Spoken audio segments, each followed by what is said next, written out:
tiene respecto al delito de lavado de activos. Es decir, es un delito del que se habla mucho en los últimos tiempos, pues ha sido bastante mencionado, sobre todo porque ha estado vinculado a personajes muy digamos, mediáticos y sobre todo fundamentalmente políticos. Es decir, tenemos procesados a expresidentes de la República por delito de lavado de activos, Alejandro Toledo es el ejemplo, el caso de Coteva. La primera dama, por ejemplo, o la ex primera dama, porque ahora la primera dama es otra, pero la ex primera dama, la señora Nadine Heredia, se encuentra actualmente investigada también por delito de lavado de activos. También se han hecho denuncias que de alguna forma vinculan o están relacionados al propio partido fujimorista, ¿no? A través de Joaquín Ramírez y los supuesto lavado de 15 millones y que está incluso siendo investigado por la DEA.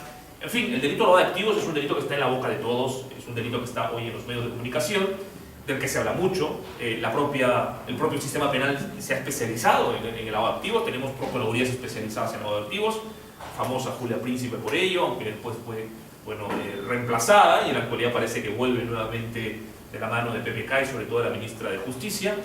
Y también fiscales especializados, ¿no? Es decir, hoy tenemos fiscalías especializadas, especializadas en lavado de activos, tanto a nivel superior como a nivel provincial, lo que evidentemente redunda en una investigación mucho más acuciosa, mucho más técnica, ¿no? Referido a lo que es este delito. Entonces, sin duda que es un delito de actualidad no solo legislativa, sino también de actualidad política, de actualidad judicial, es decir, es un delito que, digamos, tiene todos los condicionantes para poder, digamos, dar lugar a una interesante exposición y a un análisis, además también mucho más importante, un poco para poder tener claro lo que es este delito.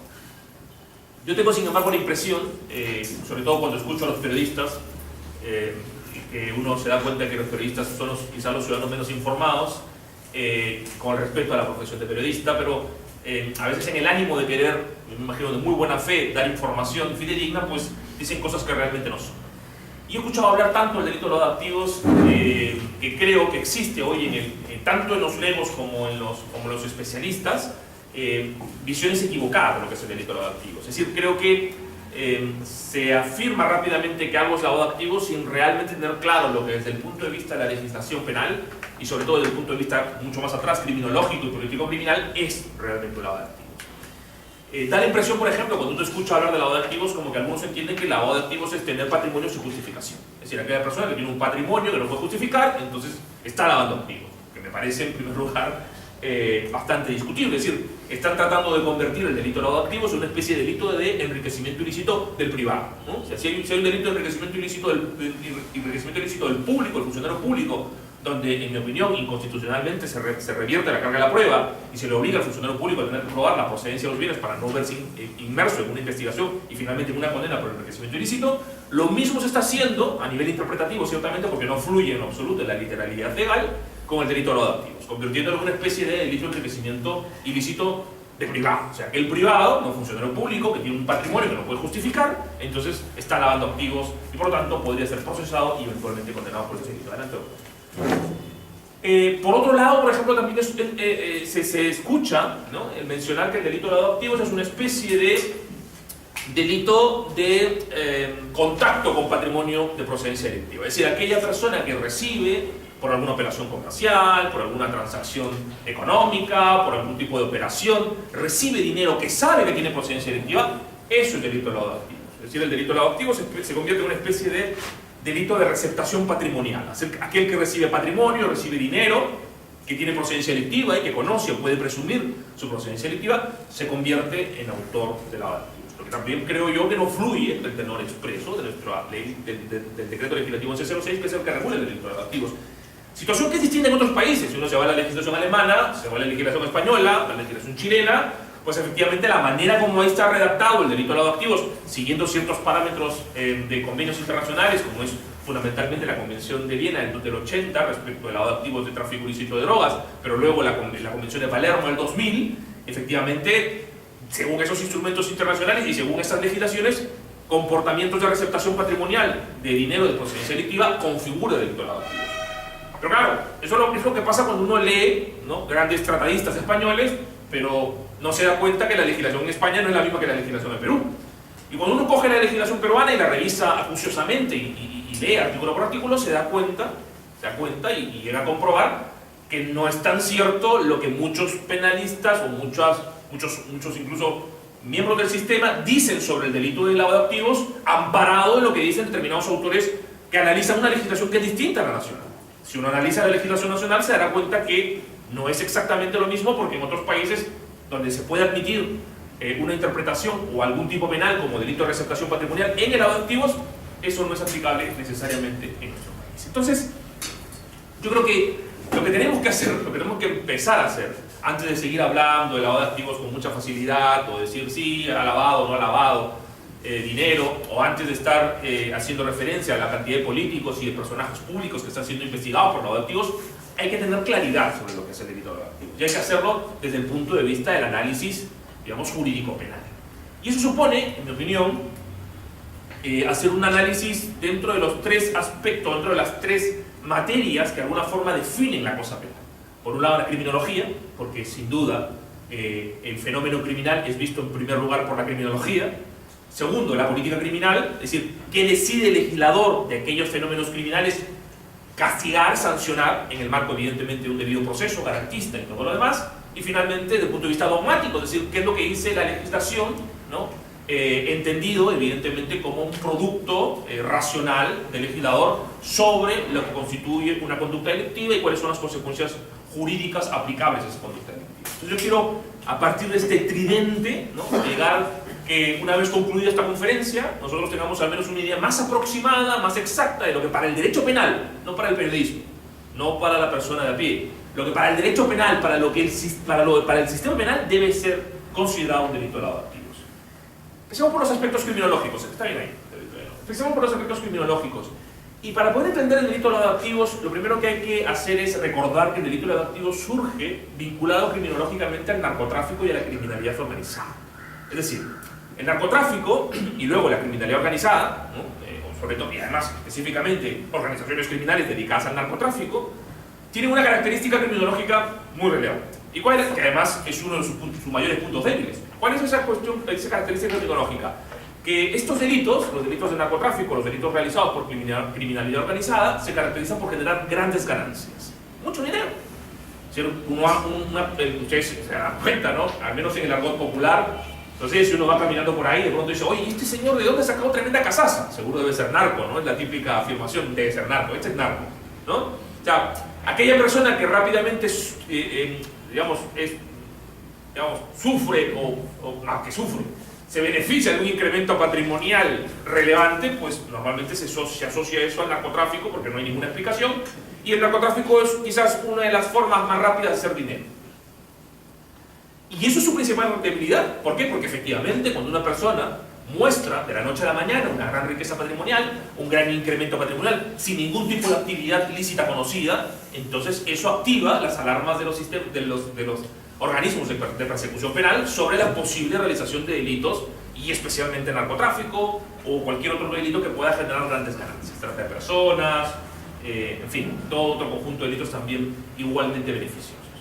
Entonces, ¿qué es lo que hace el delincuente, ¿no?, el narcotraficante o el delincuente que genera grandes ganancias a partir de la criminalidad organizada? Pues necesita, efectivamente, que ese dinero no sea una especie de luz alerta, de luz roja que dice narco, narco a los órganos de persecución penal, sino que por lo contrario disfrace ese incremento patrimonial notorio y que no puede ocultar.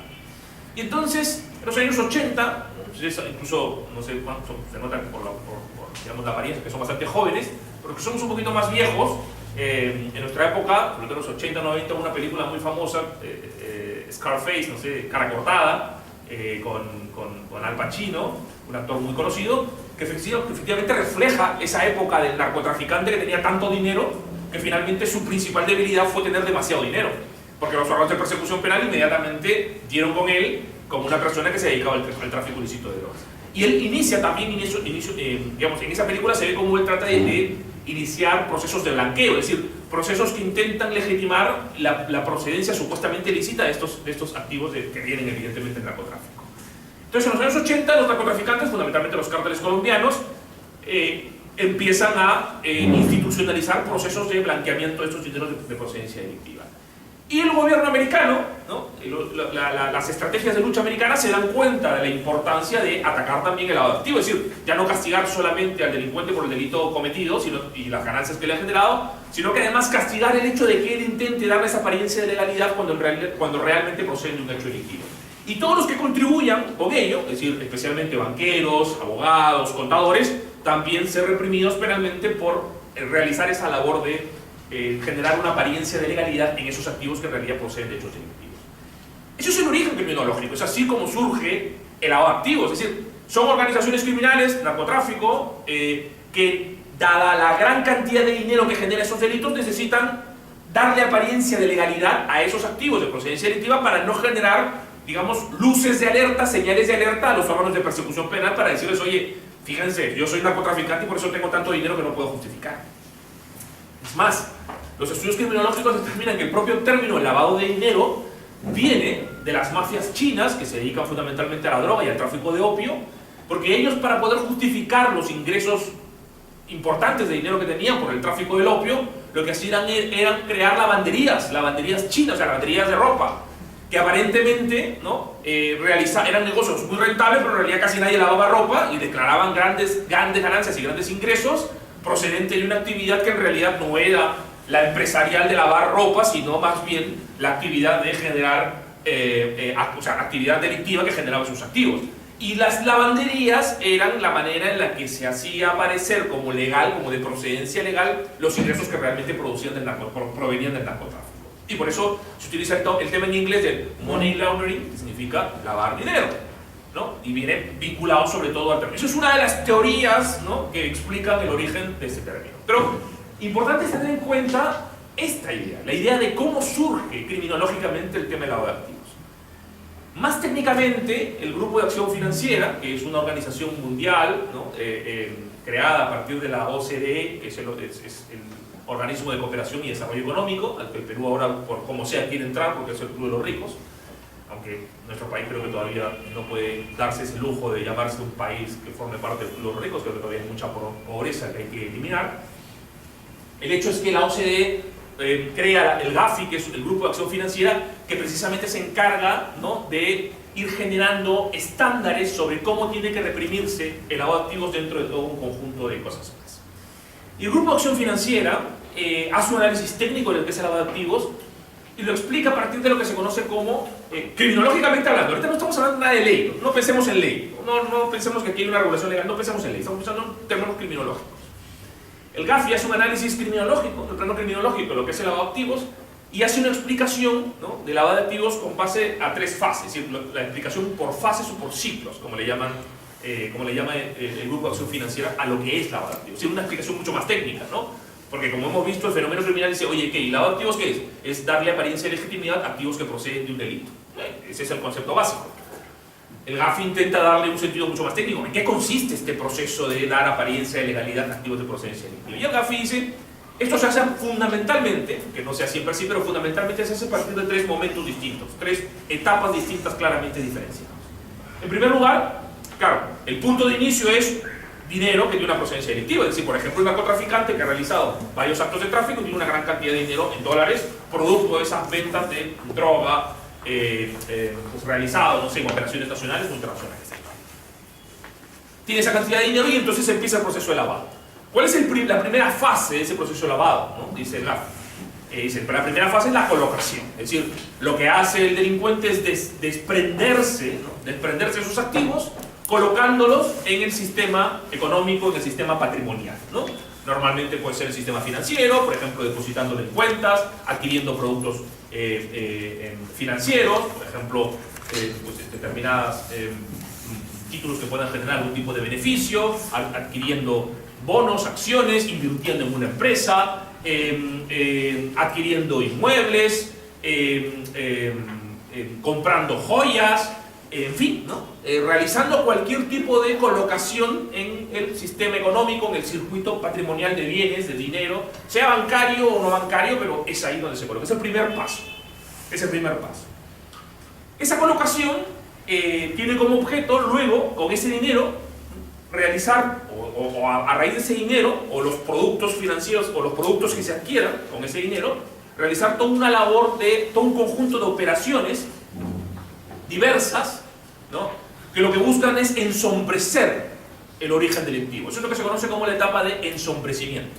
Una vez que se han colocado los activos, viene la etapa de ensombrecer. La etapa de ensombrecer significa hacer diversas operaciones de inversión, desinversión, colocación, adquisición, readquisición, y muchas veces en operaciones internacionales para evitar precisamente que la autoridad administrativa de persecución de estos hechos, que es la Unidad de Inteligencia Financiera en el Perú, no pueda seguir el rastro, ¿no?, de ese dinero para poder vincularlo finalmente a su pecado original, es decir, a un hecho delictivo.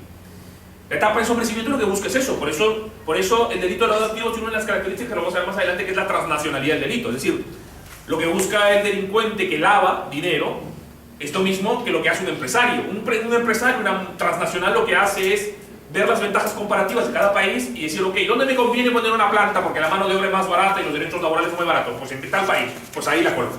¿Dónde puedo yo tener las materias primas? ¿Dónde puedo comercializar? Por eso en Estados Unidos todos tenemos ropa que dice, no sé, marcas americanas o de origen americano, pero en realidad las fábricas están en China, los comerciantes de Panamá. Estados Unidos no hay nada, solamente la plata que llega finalmente ahí. Porque las transnacionales lo que hacen es ver simplemente qué países te ofrecen las mayores ventajas comparativas desde el punto de vista de la rentabilidad de su actividad empresarial. Bueno, pues el lavador hace lo mismo, exactamente lo mismo. Lo que hace el lavador es decir, ¿dónde tengo paraísos fiscales, los llamados tax havens? ¿Dónde tengo yo los lugares a los que puedo ir y colocar dinero y no existe control administrativo o existe un control muy laxo? O en todo caso no hay todavía opacidad respecto a quiénes son los titulares de las empresas. Panamá, todo el tema de los Panama Papers, por ejemplo, en los últimos tiempos ha explotado como una noticia importante. Y entonces lo que hace el lavador es utilizar estos países, ¿no?, paraísos fiscales o países con sistemas opacos de información para hacer operaciones de manera tal que mañana más tarde, cuando se quiera vincular un activo a su procedencia delictiva, resulte difícil porque no se puede hacer lo que los gringos llaman, ¿no?, el follow the money, es decir, no puedo seguir el dinero, ¿no?, porque la ruta del dinero no se puede seguir en la medida en que determinados países no pueden dar información sobre la procedencia de los fondos, sobre los titulares, las personas, y claro, la gran cantidad de operaciones complejas finalmente hace muy difícil para el órgano de persecución penal poder vincular esos activos finalmente a la procedencia delictiva. Y una vez que se ha conseguido ensombrecer, una vez que se ha conseguido ya con tantas operaciones internas, externas, desvincular el activo de su origen delictivo, viene la tercera etapa que se conoce con el nombre de reintegración. ¿Por qué? Bueno, porque el lavador lo que hace es lavar el dinero para que vuelva, ¿no? Nadie lava algo para tirarlo a la basura, ¿no? Alguien lava algo para que finalmente regrese. Entonces, la tercera etapa del lavado de activos es la reintegración. O sea, el activo que se ha colocado, que se ha ensombrecido en cuanto a su origen, es finalmente reintegrado al delincuente. Que puede ser una reintegración directa, es decir, le llega directamente a él como patrimonio suyo, o puede ser indirecta a sus empresas, o a familiares, o a testaferros, pero que finalmente generan para él una disposición absoluta de esos bienes y un disfrute máximo de los beneficios que ese patrimonio le produce. Esas son lo que el GAFI determina, ¿no? Estas son las tres etapas que constituye el lavado de activos. Y eso es lavar activos. En el fondo, este procedimiento, que es el procedimiento más estandarizado, hay otros procedimientos sin duda, es un procedimiento estándar, o sea, puede tener variantes, particularidades, mayores matices aquí o allá, pero en esencia el lavado de activos es este proceso como lo he definido ya hace algunas décadas el GAFI. Y eso hay que tenerlo claro, ¿no? O sea, el delito de lavado de activos, o el lavado de activos en general, no hablemos todavía de delito. Lavado de activos como fenómeno criminal surge para dar apariencia de legalidad a activos de procedencia delictiva, y el proceso que sigue normalmente es un proceso por etapas que va por colocación, ensombrecimiento y reintegración. Les había mencionado además que una de las particularidades tecnológicas es su transnacionalidad, es decir, el lavado de activos normalmente no se hace en mercados internos o en sistemas económicos internos, sino que se hace aprovechando las ventajas comparativas de distintos países, especialmente los paraísos fiscales. Y finalmente hay un elemento muy importante en términos de criminológicos para luego entender el fundamento dogmático, es la alta lesividad que produce el delito de lavado de activos. Porque de alguna forma muchos entienden, o sea, hay bastante discusión doctrinal sobre qué es lo que finalmente protege el delito de lavado de activos, cuál es el bien jurídico protegido. No voy a entrar ahora mismo en esa discusión, lo voy a dejar un poquito más adelante, pero lo que sí quería resaltar es que una de las características es el impacto económico que el lavado de activos produce. Fíjense, a finales del 2013 el fiscal de la Nación indicó que al año se lavaban 10.000 millones de dólares. Se lavaban de los cuales el 30-40% eran de tráfico ilícito de drogas, extorsión y corrupción. Les aseguro que hoy esa suma, en 2016, es mucho mayor, y sin duda las tasas o las cuotas de porcentaje de tráfico ilícito de drogas, extorsión y corrupción en los últimos tiempos ha sido un fenómeno criminal que se ha expandido, sin duda resulta siendo seguramente mucho mayor. El impacto que produce a una economía que está organizada bajo la lógica de operaciones reales, ¿no? Operaciones efectivas y reales, lícitas, el impacto que produce una inyección de capitales de esa manera con apariencia de legalidad es tremenda. Es decir, el sistema económico resulta afectado. Se generan situaciones de competencia leal, existen fluctuaciones en el mercado, en el precio de la moneda extranjera, por ejemplo en el dólar. Se generan también situaciones de riesgos de incautación para inversionistas. Es decir, el delito de lavado de activos produce, lavado de activos produce situaciones que evidentemente distorsionan el sistema económico. Por ponerles un ejemplo, si yo soy una persona, un delincuente, un narcotraficante y tengo una gran cantidad de dinero, y lo que digo es, bueno, para lavar mis activos voy a crear una empresa ficticia en la que voy a declarar que tengo muchas ventas y muchos ingresos y que la riqueza que tengo proviene de esa actividad empresarial, pero en realidad proviene del narcotráfico. Si yo creo esa empresa, a mí lo que me va a importar en esa empresa fundamentalmente es generar la apariencia, ¿no? O sea, tendré una actividad, tendré trabajadores, tendré una actividad real, venderé, muchas veces incluso a precios muy por debajo de su costo o a nivel de costo, sin mucho margen de ganancia. ¿Por qué? Porque mi margen de ganancia está en la droga, que es finalmente donde inyecto el dinero, y declaro ventas mayores a las que efectivamente realizo. Bueno, pues frente al otro lado de la acera tendré a una persona que se dedica a lo mismo, o sea, un empresario que hace exactamente lo mismo, pero que realmente vive de la empresa, y va a tener que sacar todas las licencias correspondientes, va a tener que generar generar ingresos que sean suficientes para poder cubrir sus costos productivos y además el margen suficiente como para que finalmente les resulte rentable esa actividad.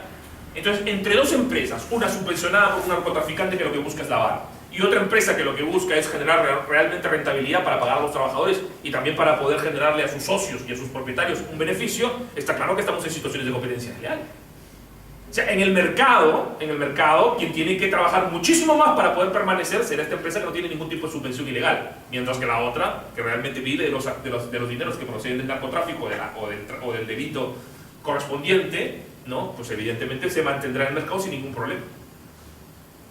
Cuando se inyecta grandes cantidades de dinero, sobre todo procedentes del narcotráfico, que son en dólares, porque los narcotraficantes se les paga en dólares, no se les paga en soles, esos dineros cuando luego se meten en el mercado paralelo generan fluctuaciones en el tipo de cambio, y eso está completamente analizado. Y luego tiene que salir el BCR a vender divisas para tratar un poco de estabilizar la moneda. Cuando vienen los narcodólares, cuando vienen los narcodólares a Ocoña, que era la famosa calle donde se vendían los dólares paralelos, eso generaba fluctuaciones en el tipo de mercado, porque el mercado de venta de dólares está en función de la oferta y la demanda, ¿no? Entonces una inundación de dólares del narcotráfico produce fluctuaciones en el tipo de cambio. Pero no solo eso, sino que, por ejemplo, si yo soy un narcotraficante y compro acciones en una empresa, mañana más tarde por la incautación como medida cautelar y finalmente como el decomiso de ganancias como medida penal, como consecuencia accesoria al delito regulado en el artículo 111 del Código Penal, mañana más tarde yo como empresario que he venido a invertir en una empresa donde un narcotraficante invirtió en empresa y donde el Estado luego viene e incauta y finalmente decomisa, eso genera evidentemente un perjuicio para la propia estabilidad de la empresa y para el propio éxito de la inversión que he tenido yo dentro de la empresa. Es decir, el lavado de activos, más allá de lo que uno pueda pensar de ello, pero el lavado de activos objetivamente produce un impacto en la economía y en el correcto desarrollo del sistema económico importantísimo. O sea, la lesividad económica del delito de lavado de activos es tremenda. Salvo que, como sucede en ciertos países, que precisamente son los que se llaman paraísos fiscales, salvo que tu economía esté diseñada desde el principio para recibir activos de procedencia delictiva.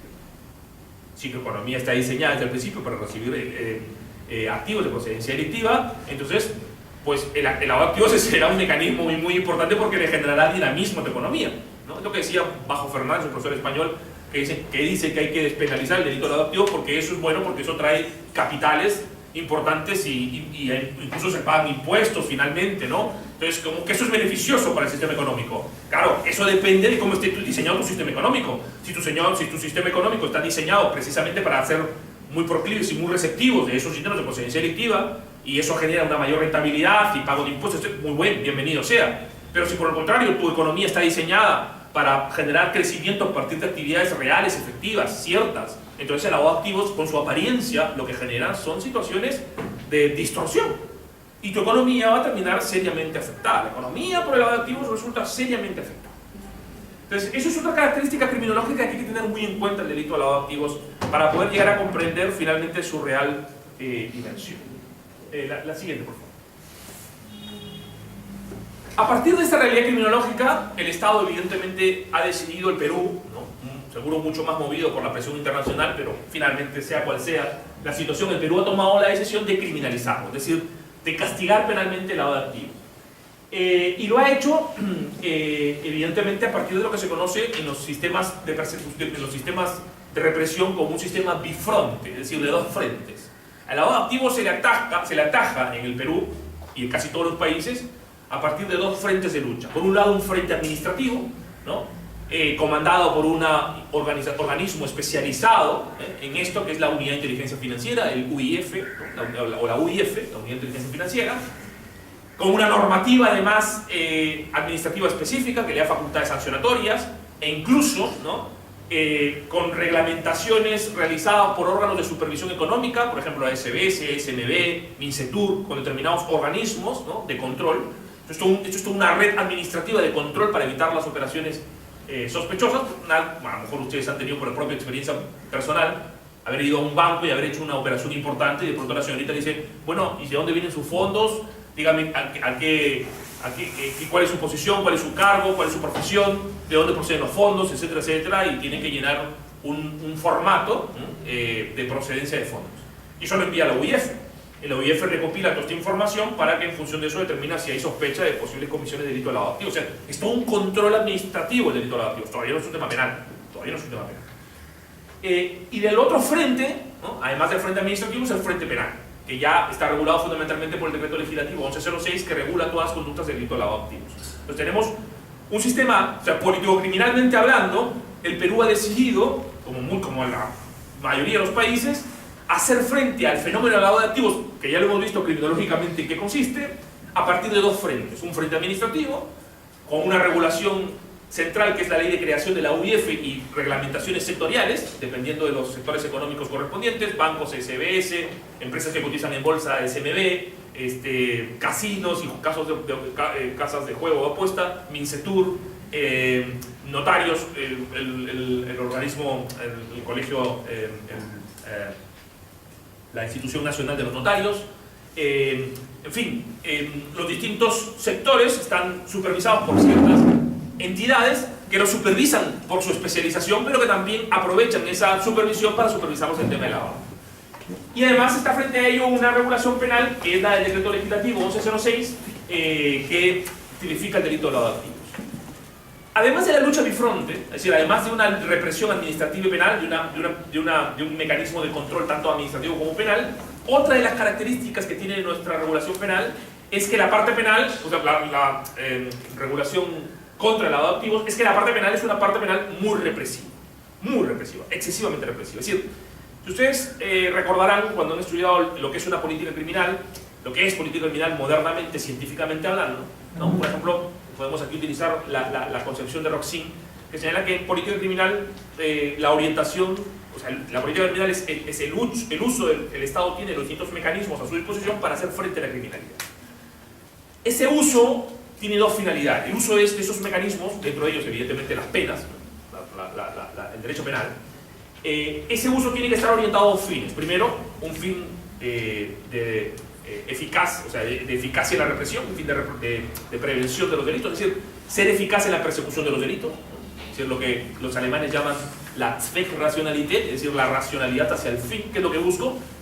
Reducir o eliminar determinados hechos delictivos.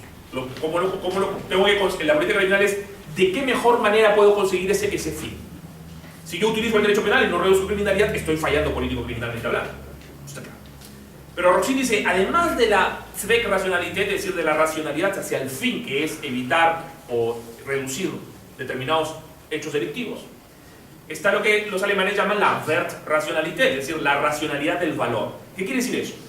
Que el uso de esos medios para la represión o la eliminación de determinados delitos no se hace de cualquier forma, sino se hace en el marco de un conjunto de principios y garantías, que nosotros les conocemos como principios político-criminales, ¿no?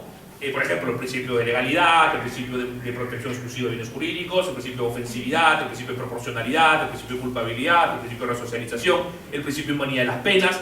Todos esos principios que lo estudiamos en su momento cuando vemos lo que es el derecho penal subjetivo, se les conoce en la doctrina como principios político-criminales. ¿Por qué? Porque forman parte de la política criminal. Es decir, el Estado no puede reducir determinados delitos con el derecho penal de cualquier forma. Yo no puedo utilizar el derecho penal, que hay pena de muerte para aquel que está robando lapiceros en un kiosco. No, no hay proporcionalidad, a lo mejor en algunos casos ni siquiera se protege un bien jurídico merecedor de tutela penal. En fin, yo tengo que hacerlo eso en el marco de un conjunto de principios. Y esos principios son los aspectos valorativos que orientan la política criminal. Bueno, pues esas dos orientaciones, la orientación de la eficacia y la orientación de los principios o de las garantías, en el caso de los activos en nuestro país, la parte garantista nos está importando un pepino. Lo único que nos importa es reprimir. Y tenemos un discurso que vende mucho en los medios de comunicación, porque uno escucha o lee los medios de comunicación y dice, claro, hay que ser más duro con el lavado de activos porque es un delito muy grave y además de esta manera vamos a luchar contra las organizaciones criminales. Todos estamos hartos de los extorsionadores, estamos hartos de los narcotraficantes, estamos hartos de todo un conjunto de gente. Sin duda que estamos hartos y sin duda que hay mucha criminalidad. Pero el uso de la política criminal no es solamente represión. Sin embargo, en el caso del lavado de activos, la represión hacia este tipo de delitos es realmente notoria. Y la parte garantista es una parte que está realmente sacrificada, ¿no? Si uno, por ejemplo, ve y analiza el delito de lavado de activos, el delito de lavado de activos se caracteriza en primer lugar por tener tipos penales abiertos. O sea, si uno lee el delito de lavado de activos, cualquier cosa puede entrar en lavado de activos. Tiene 14 verbos rectores, ¿no? Quiere decir que hay 14 formas, 14 tipos de conducta que pueden ser subsumidos o en los que se puede subsumir una determinada conducta concreta para ser calificada como lavado de activos. Tiene una extrema severidad de las penas, ¿no? Las penas son penas que van desde los 8 hasta los 12, 25 años, dependiendo de si son tipos básicos o tipos agravados. ¿Sabe cuál es la pena en Alemania? La pena en Alemania es de 3 a 5 años, y en España es hasta 6 años en lavado de activos.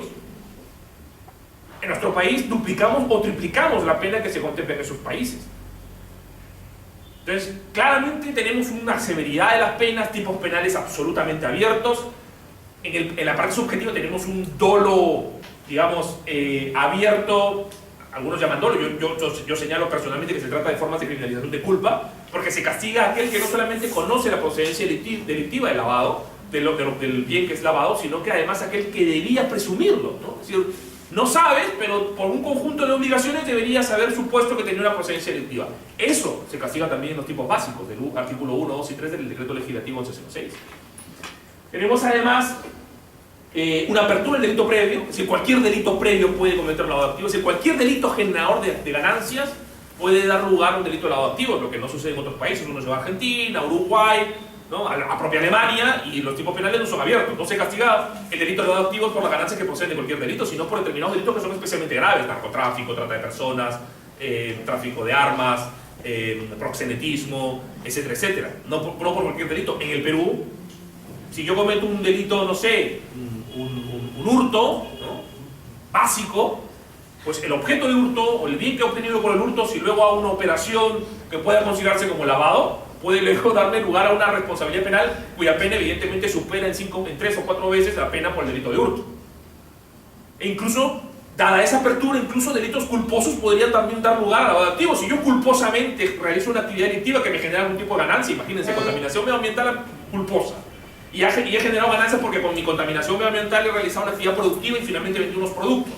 Ok, si eso me genera ganancia, también podrá ser objeto de lavado de activos. ¿Por qué? Porque el sistema de criminalización que tenemos en nuestro país es un sistema de apertura a cualquier delito. Cualquier delito, doloso, culposo, de resultado, de lesión, de peligro, cualquier delito que genere ganancias, esas ganancias pueden ser pasibles de lavado de activos. Y lo mismo con la llamada autonomía del delito previo, a lo que yo voy a entrar con mayor detenimiento un poquito más adelante, que es algo que ya en este país se está interpretando de cualquier manera, ¿no? ¿Qué es el principio de autonomía? El principio de autonomía dice: el delito de lavado de activos puede ser perseguido y sancionado con independencia de si se ha perseguido y sancionado el delito previo. Es decir, el delito previo que genera las ganancias puede no haber sido investigado, puede no haberse condenado a nadie, y eso no es óbice, eso no impide que por el delito de lavado de activos yo pueda castigar si se acredita que efectivamente sea lavado de activos de procedencia delictiva. Y ya veremos un poco la exageración en la que hemos caído, ¿no? Ahora, eso demuestra claramente Eso demuestra claramente que se está priorizando político-criminalmente hablando en la lucha contra el lavado de activos la parte represiva, la parte vamos a acabar con el delito. Y las partes garantistas, pues lamentablemente están un poco dejadas de lado. Y alguien podría decir, bueno, pero ¿para qué darle garantía a los delincuentes? Claro, eso siempre creyendo que nuestro sistema de persecución penal es infalible, es decir, que a los únicos que procesa son a los culpables y nunca a los inocentes, ¿no? Y eso no es así. Nuestra experiencia como abogados, como estudiantes de derecho, que en algún momento hemos tenido algún tipo de acercamiento a la realidad, nos hemos dado cuenta que muchas veces terminan siendo, lamentablemente por las circunstancias, procesadas personas que no tienen ningún tipo de intervención en un hecho delictivo. Yo conozco supuestos de lavado de activos en los que personas mayores de edad que han sacado un préstamo por un banco, han adquirido un inmueble, dado que ese inmueble estaba vinculado a una persona por proxenetismo, están siendo procesadas por lavado de activos y llevan más de 5 años sometidos a un proceso por lavado de activos. Los señores se van a morir. Es más, conozco un señor que fue procesado por narcotráfico, porque en su planta de congelamiento, los narcotraficantes congelaron pote y luego metieron ladrillos de droga ahí, que fueron detectados. Ese señor fue detenido y procesado. Absuelto, no absuelto, sobreseído. Es decir, el Ministerio Público, luego de hacer las investigaciones correspondientes, determinó que efectivamente él había hecho una conducta neutral, que es alquilar su planta. ¿Qué había hecho lo que alquilaron ahí? O sea, ¿qué han hecho lo que alquilaron ahí con los rejos de pota que congelaron en este lugar? Da igual, eso es un tema de competencia de esas personas, no de que alquila la planta. Esta persona fue sobreseída, el Ministerio Público no lo acusó, confirmado por el juez y se fue a su casa. Bueno, luego lo procesaron por delito de lavado de activos. Por activos procedentes del narcotráfico al cual había sido el absuelto. Porque tenía un conjunto de operaciones sospechosas que no podía justificar. Que evidentemente sí podía justificar, solo que decía que no podía justificar. Bueno, esa investigación empezó en 2004 y al 2016 sigue vigente, existe todavía la investigación. No ha llegado a juicio aún. O sea, todavía recién se acaba de cerrar la investigación preparatoria. ¿Y saben lo que les digo? Hace un año el señor murió. Murió, pues era un señor mayor. Y el proceso sigue contra su mujer y contra sus hijos. Sí, a mí personalmente, porque lo conozco además, este señor me parece que es claramente un supuesto de abuso.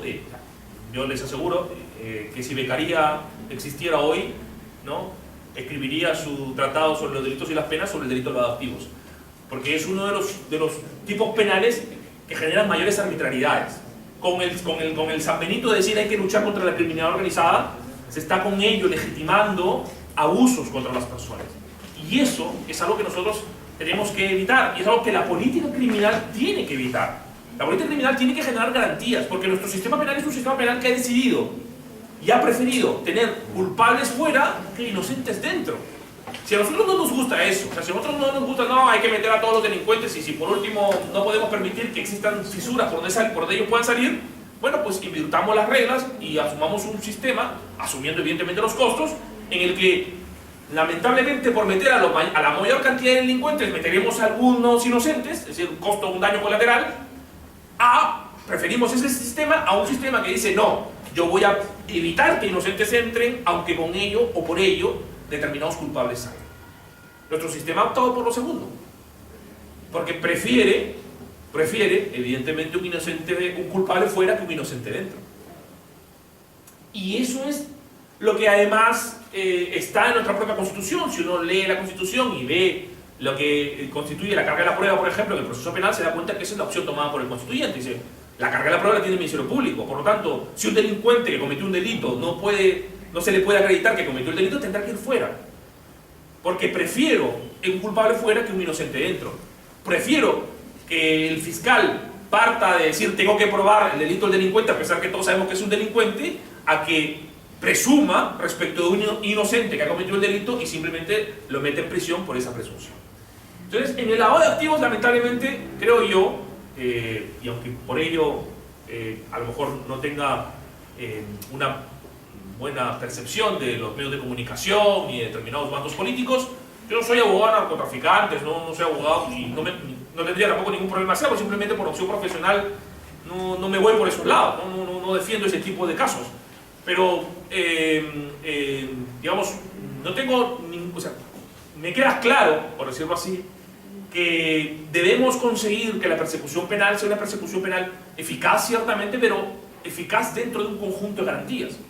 Y siento que en el delito de lavado de activos estamos potenciando la parte represora, incluso conculcando un conjunto de principios y derechos y garantías básicos con la finalidad de optimizar la persecución penal, y eso no es correcto, ¿no? El derecho penal no solamente está para prevenir delitos, sino también para prevenir a los ciudadanos de la violencia estatal. Y eso significa respetar garantías. No podemos tener tipos penales porosos, no podemos tener elementos subjetivos abiertos, no podemos tener delitos previos abiertos sin ningún tipo de determinación, no podemos tener un delito de lavado de activos que no establezca mínimos, por ejemplo, cuando menos de seguridad.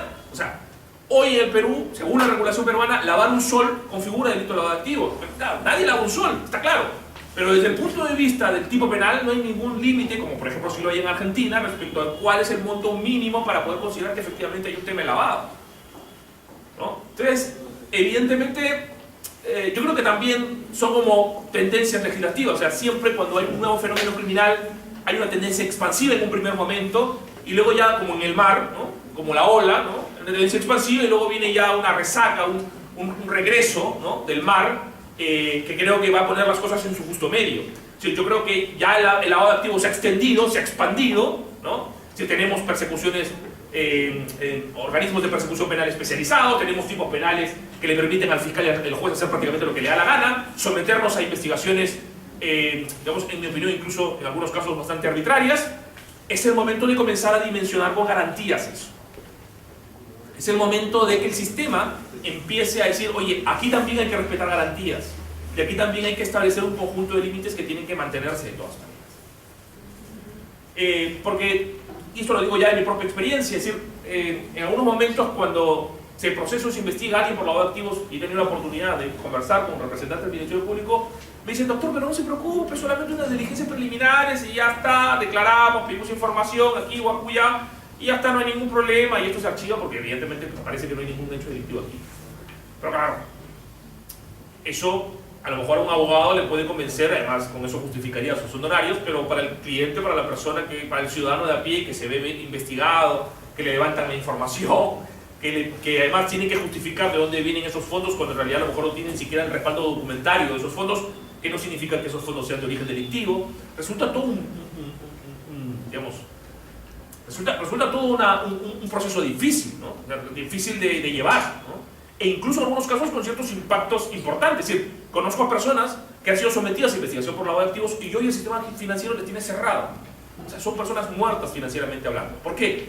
Porque el Ministerio Público, cuando inició una investigación, envió una carta a todos los bancos diciendo: solicito a usted que me envíe la información de todos los cuentas, bancos, de los dinero, cuentas, montos, operaciones que ha realizado esta persona que está siendo investigada por lavado de activos. ¿Y qué hacen los bancos? No le damos ni una tarjeta, no le damos cuenta, no le damos nada. ¿Por qué? Porque si es un lavador, me voy a ver mañana más tarde involucrado en una investigación por lavado de activos por tener un contacto con este señor. Convertimos al investigado por un delito de lavado de activos en una especie de leproso, que aquel que lo toca se convierte o le transmite la enfermedad. Entonces, evidentemente, esto genera impactos importantes. Les cuento un caso incluso de una empresa americana que vino e invirtió en este país $50 millones en un proyecto de bioetanol, o sea, de etanol amigable al ambiente. Y se buscó un socio peruano que tenía mucha experiencia, al que se le dio el 10% de la empresa que constituyó aquí en el Perú. Se constituyó una empresa aquí en el Perú. El 10% era para el socio peruano y el 90% de esta transnacional que invirtió $50 millones. Ese socio peruano, 20 años atrás, había tenido un contacto comercial muy esporádico con una persona que pertenecía a una familia que fue investigada en el Perú por lavado de activos. Esa familia y todas las empresas que tuvieron contacto con esa familia. 101 empresas fueron investigadas en un primer momento en este caso. Y se incluyó, por lo tanto, a la subsidiaria de esta transnacional. Cuando vinieron los gringos, o sea, los abogados gringos, a entrevistarse con los que vimos en un primer momento este caso aquí, nosotros, claro, en la lógica peruana le dijimos: pero no se preocupe, esto solamente son diligencias preliminares. Luego unos meses, o quizás un poquito más, un poquito menos, esto se va a aclarar, se va a determinar la procedencia de los fondos, que no hay ningún ingreso de dinero sucio, y eso en un tiempo va a quedar absolutamente cerrado, así que no se preocupe, no tienen nada que temer. Los gringos lo que nos dijeron fue: claro, ¿Sabe usted, señor, que esta información yo tengo que transmitírsela a la SEC? La SEC es la Securities Exchange Commission, que es la comisión fiscalizadora de temas de títulos, valores y mercado de valores, o sea, lo que sería más o menos la SMB en nuestro país. Yo tengo que decírselo eso obligatoriamente, porque no me voy preso. Tengo que decirle este dato porque es un dato relevante, tengo que decírselo a él, a la SEC. Y la SEC lo va a difundir en los inversionistas porque es una información relevante que todo inversionista tiene que saber respecto a la situación de esta empresa en el Perú. ¿Saben cuánto va a valer mis acciones cuando esta información de que mi subsidiaria en el Perú está siendo investigada por los activos, ¿saben cuánto va a caer mis acciones al día siguiente? O sea, no puedo yo, digamos, permitir el descalabro económico que va a significar para mi empresa el hecho de que yo tenga que decirle así muy abiertamente a la SEC que estoy siendo investigado en el Perú, que mi subsidiaria en el Perú está siendo investigada por los activos. Mis acciones se van a desplomar porque ¿quién va a querer invertir en una empresa que está siendo investigada por los activos? ¿Qué persona que va a la bolsa de valores va a querer comprar acciones de los que se sabe que su subsidiaria en Perú está siendo investigada por los activos y por lo tanto podrían hasta incautarle y decomisarle todo el patrimonio? Entonces, el impacto que el solo procesamiento, incluso a nivel de diligencias preliminares, produce en tema de lavado de activos es grande. Entonces, tenemos que ser garantistas. Tenemos que la política criminal, que también la desarrolla el juez, no solamente el legislador, es una política criminal que tiene que ser muy sensible. No solamente hay que reprimir, sino también hay que reprimir con unos resguardos que permitan preservar al ciudadano también de la violencia estatal. Y eso es fundamental y muy importante dentro del delito de lavado de activos. La siguiente, por favor. Como les dije, existe en el Perú un control, una regulación o una protección bifronte, es decir, de dos frentes, uno administrativo y uno penal. Administrativamente les voy a decir muy brevemente en qué consiste. Hay un órgano encargado de supervisión que es la UIF, la Unidad de Inteligencia Financiera, que pertenece a al MEF, al Ministerio de Economía y Finanzas, que está escrito, perdón, a la SBS, está escrito a la SBS, estuvo en el MEF antes, incluso antes en el Ministerio de Justicia, o sea, un poco como que ha ido cambiando de casa. Si usted se mete de hecho a la página web de la SBS va a encontrar ahí a la UIF, toda la información, el portal de la UIF está dentro de la SBS. Y este organismo de la UIF, su función es analizar, tratar, evaluar y transmitir la información para prevenir y detectar los actos de lavado de activos, ¿no? Es decir, ellos reciben diversa información o si tienen determinadas sospechas solicitan información y con esa información ellos la analizan y determinan si realmente se están realizando actos que podrían calificarse de lavado de activos, ¿no? Si en el análisis de esa información encuentran indicios de delito, es decir, que esto ya es un hecho de lavado de activos, es decir, que efectivamente hay personas que están lavando activos de procedencia delictiva, deben comunicarlo al Ministerio Público mediante un informe de inteligencia financiera. Y ese informe de inteligencia financiera normalmente da lugar a una investigación por lavado de activos, aunque también a veces el orden es distinto. El Ministerio Público inicia una investigación y pide a la UIF que le dé información sobre la persona que está siendo investigada. Y la UIF, en algunos casos, hace un informe de análisis financiero cuando determina que efectivamente hay operaciones sospechosas y se lo remite al Ministerio Público. Además, informe de inteligencia financiera, por su propia naturaleza, tiene carácter de reservado, es decir, que el investigador no va a tener acceso a lo que dice la UIF, al menos durante las primeras etapas de la investigación. Pero esto es un tema netamente administrativo que tiene claramente una implicancia en el ámbito penal, pero en primer momento es un tema de carácter administrativo. ¿Qué características tiene además este sistema de control administrativo? Que establece la colaboración obligada de los particulares. ¿Y qué significa eso? La regulación, la ley que crea la Unidad de Inteligencia Financiera, establece la figura de los llamados sujetos obligados a informar. ¿Quiénes son los sujetos obligados a informar? Los sujetos obligados a informar son determinadas personas, o personas jurídicas o personas naturales, que por su posición en el sistema económico están en capacidad de poder intervenir o poder tener conocimiento de operaciones económicas en las que se podría estar lavando activos.